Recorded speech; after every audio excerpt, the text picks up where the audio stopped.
श्रीलक्ष्मी श्रीमहालक्ष्मी क्षीरसागरकन्यका उत्तिष्ठ हरिसम्प्रीते भक्तानां भाग्यदायिनी।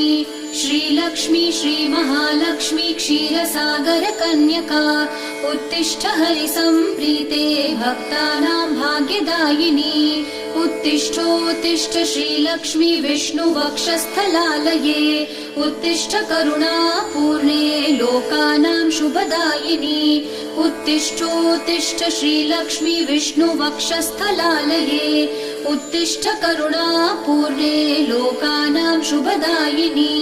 श्रीपद्ममध्यवसिते वरपद्मनेत्रे श्रीपद्महस्तचिरपूजित पद्मपादे श्रीपद्मजातजननी शुभपद्मवक्त्रे श्रीलक्ष्मी भक्तवरदे तव सुप्रभातम्।